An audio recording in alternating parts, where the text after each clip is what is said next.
Hey, everybody. I wanted to talk about a recent news story that was a really big deal, the massacre of the 7 aid workers with World Central Kitchen that happened in Gaza on April 1st. So, a little bit about the background. The people that died, there was um, 6 Westerners and 1 Palestinian, and there was an Australian person from Poland. There was a dual U.S. and Canadian citizen, and 3 Brits, along with the Palestinian driver that were massacred by the Israeli military while trying to do God's work and feed people during a famine. And, they just got killed. So, a little bit about World Central Kitchen. They're a really important organization in many, many emergencies and conflicts throughout the world, and they've been very active in Gaza. About 62% of the food aid that was being given to the Palestinians in Gaza was coming from World Central Kitchen. So they were really, really important. And their founder is actually a Spanish chef, a celebrity chef, they call him. His name's Jose Andres. And, you know, he's understandably like furious that his people were killed because the Israelis knew exactly where they were and targeted them. So I thought it was interesting as I was looking into this guy. Back in October, he was on Twitter attacking a Spanish government minister, and he is himself Spanish, um, because she called out Israel for their war crimes and targeting civilians. And he called for her to be fired, and she was.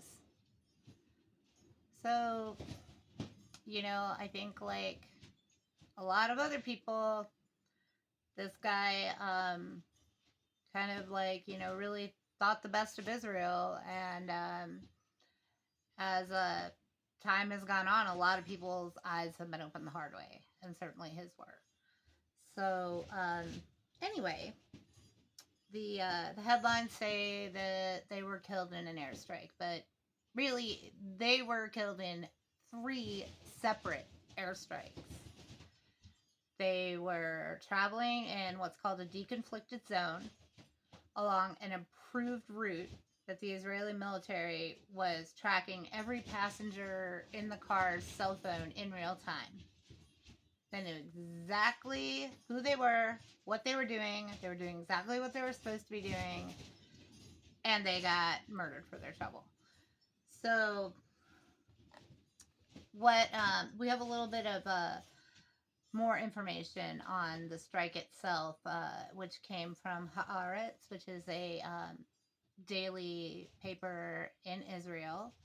And they had some sources in the military, some unnamed sources, obviously. And they said, what happened was the first car was hit, and these cars were spaced apart, as is traditional when you're driving in a war zone. So there was 3 cars with about 1.5 miles distance total of their convoy. The first vehicle gets hit, and then the survivors, some of them terribly wounded, are rescued by the second vehicle. And as soon as they're attacked, they call and they say, "Hey, we've been hit, call it off, call it off." And they're hit with a missile shot by a drone. And to be clear, as the drones are monitoring them from above, there's a giant World Central Kitchen logo on the roof of all of these vehicles. And if you've seen the picture, there is a very targeted missile strike right through one of the roofs. Which, is another question of, wow, that's a pretty targeted strike. Yet, when you're hunting for Hamas, you've got to, like, blow up entire city blocks with 2,000-pound bombs. But, that's a topic for another day. So, back to what happened in this instance. So, the people have now, from the first vehicle that survived, have jumped into the second vehicle. And you can imagine how freaking terrified they are. They've just been attacked. This deconflicted route, there is nowhere to run and hide. It's clear on all sides. One side is straight stretch of beach. The other side has been completely cleared. And this drone that just attacked them is chasing them down. And it hits the second car. And again, there's some survivors. So at that point, the third car comes up. They try to get into the third car, and as they're transferring their wounded, they're struck with the third missile. And at that point, everybody's dead. So, wow. Obviously, killing humanitarian workers is a grave violation of international law. But, we can add that to the list of grave violations of international law that the Israelis have committed and totally gotten away with. So, it did, this one particularly sparked worldwide outrage and condemnation. And the Israeli military chief of staff, Herzl Halevi, said that the strike was not carried out with the intention of harming World Central Kitchen aid workers. So, okay, some helpful translation here. When you hear the IDF said, clearly Israeli Defense Force is bullshit. So I tend to, in my mind, substitute the word diaper. And the Israeli Diaper Force, because they are constantly full of crap. And, here they, as in many of these instances that they have, they've said it was an accident and then made up some nonsense. And in this case, the nonsense was like, oh, well, we saw an armed man at the warehouse. And they fully admit that if this armed man even existed, he did not get with the convoy when they left. So there was no reason to attack them whatsoever. Their own excuse doesn't even hold any water. And further, let's assume, which is being very generous with the IDF, but let's assume that there was an armed man. Well, of course, there's a warehouse with tons of food in the middle of a famine zone. It's going to have security. And, like I said, if there was said armed man that spoke to the people in the convoy, that person never was with the convoy when they left. So, then let's see. Reaction from the White House. That was left to absolute ghoul and White House spokesperson John Kirby, who said it was a mistake. And he had the unbelievable gall to claim in the press conference that according to American investigations, Israeli forces have never once violated international humanitarian law throughout this conflict. So, they will do anything to cover, carry water for, provide diplomatic cover for this genocide. It's so disgusting.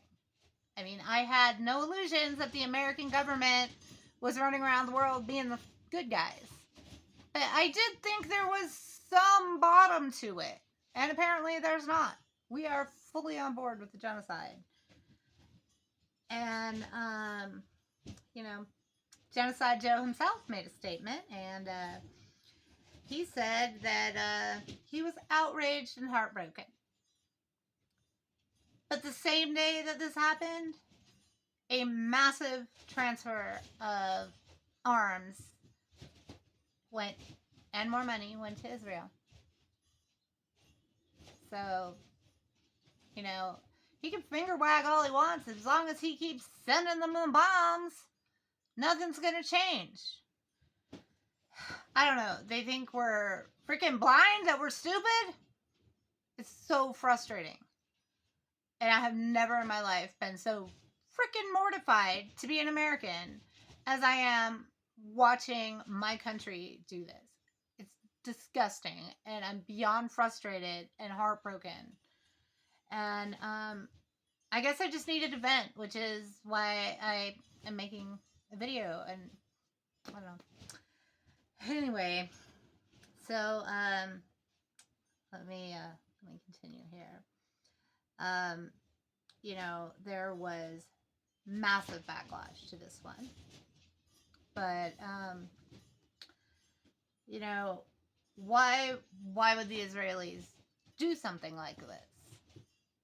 Well, I think there's two very obvious reasons. And one is they know they can get away with it because they have absolute impunity no matter what horrors they do. They might get a little bit of finger wagging, but nothing ever changes. They're still getting our support. And the second reason is really horrifying. And I believe that the reason that they targeted these aid workers from their favorite charity that was buddy-buddy with the Israelis was that they knew what would happen. So, what did happen? You know, besides the no consequences part for them, well, you know who gets the consequences is the Palestinian people. Because World Central Kitchen had to suspend their operations in Gaza.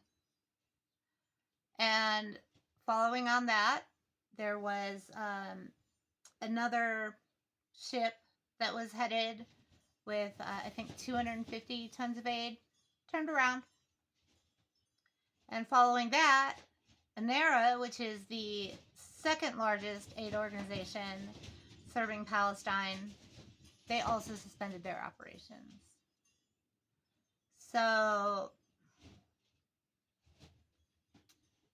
the results are that the Palestinians aren't getting any freaking help as they're being bombarded, as they're being starved. And, you know, you can't blame these aid organizations because they can't protect their people. And, of course, they have to be able to protect their people. All of the blame squarely on the United States and Israel. Because all of this shit is their fucking fault. So, these 7 aid workers that were killed got a lot of attention, but they were actually bring the total up to 196 aid workers that have been killed now. And, you know, it's the most aid workers ever killed in conflict. And this is getting a ton of attention because these were Westerners. And that in itself really bothers me, and it's super gross that there's more hubbub about these 7 people, and of course there deserves to be outrage. These were freaking angels doing God's work, and they got killed. It's disgusting. It's horrible. But how is that more horrible than 33,000 Palestinians dead? That really, really bothers me. But at the same time, if there's outrage this time, if this time people take notice, you know what? I'll take it. I'll take this. Because we need to stop this shit. everybody needs to speak out. And if you've been speaking out, you need to speak out louder. If you haven't spoken up yet, now's the time. Because the only thing that's going to stop this is a complete, immediate, and total ceasefire. Then the aid workers will be safe. Then the people will get food and medical care. And then we can stop this genocide. And if there's going to be any fucking reason for this tragedy, it has to be a reason to stop. So, just want to scream from the rooftops that we need an immediate and permanent ceasefire right now. Well, I got a little bit excited there. Thought I was going to be able to calmly say my piece, but you know what? I can't be calm about this. It's just killing me. And it's like killing humanity to let this happen. And we've all got to stand up and stop this. So I hope that everybody speaks out, that everybody calls for a ceasefire, that there's some reason for this, and that this can be the change that we've all been waiting for. I mean, like, I don't hold up massive hope for that, but I've got to hold out some hope. So, thank you for listening to me rant, and I'm probably going to rant some more in the future. So, if you found this useful, if you got some good information, you know, you can share the video, and look out for some more coming up. But I don't know. I just had to say something. So thanks for listening.